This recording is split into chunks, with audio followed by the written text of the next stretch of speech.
Alright, this is Andrew with Joda Home Inspections. We are doing a sewer scope today here in Springville. We're at 700 South, 800 East. Today is October 8th, 2024.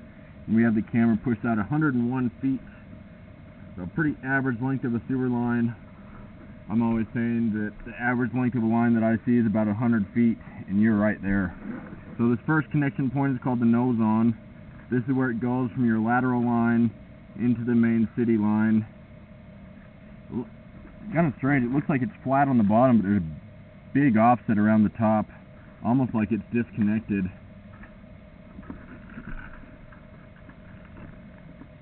I'll show you again, I'll pull back slowly. So smooth through there. I don't see that waste is getting caught, but if you look at that left and right hand side, there's a big lip. That's a spot where waste could collect and create a blockage where it could back up. There's a little waste stuck in the line. There's some more. Not a good sign. Looks like transite pipe from what I can tell so far. I noticed this line had a lot of standing water. It's probably going to have a little less now than it did when I pushed out, because my camera moves around the waste and pushes some of the water out with my camera head. But I'm not running water. This is all water that's trapped in the line. It's just sitting there. So through here where my camera head is above it, that's better. But you'll notice some areas where my camera actually goes underwater, starting to a little bit there. And the issue with that is it means that you have bad grade. When you have bad grade, waste is going to have a harder time flowing out with gravity, and it can just sit in a line like it looks like it is in some areas, and that can allow it to create a blockage where it backs up towards the house. The only way to fix bad grade is to dig it up and re-slope it. So it looks like we transitioned to some plastic in here, but even with the newer plastic line, it looks like it's pretty flat. We're underwater.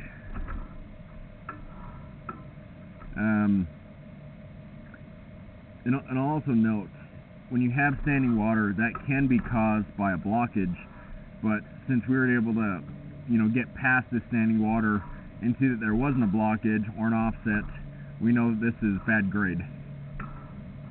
A blockage would be better, because a blockage you can just clean out. Bad grade, you have to dig up. You'll notice all that buildup on the side of the line.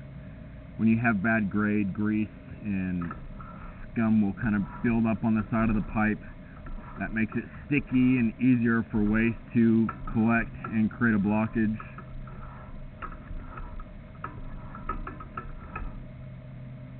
Now we're transitioning, looks like some cast iron. Cast iron gets real rough and rusty. It will eventually need to be replaced.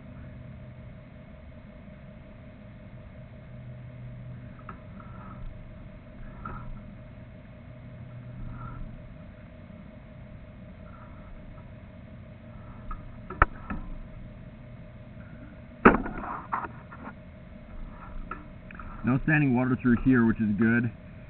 And at this point, we're likely under the house. And so it's good to see that you don't have standing water, at least under the house. I can't tell what this is. This might be ABS, which is a plastic pipe, which would be a good sign. I saw at least a little bit of cast iron.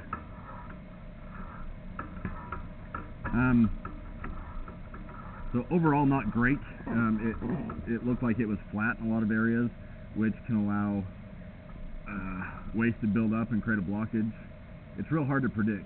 Some people can live with a flat line for quite a while and have it never cause a backup. That may or may not be the case with these cellars. Other people, just based on how they use it or just luck and time, will have and experience more backups and blockages. So I'm going to end this recording now.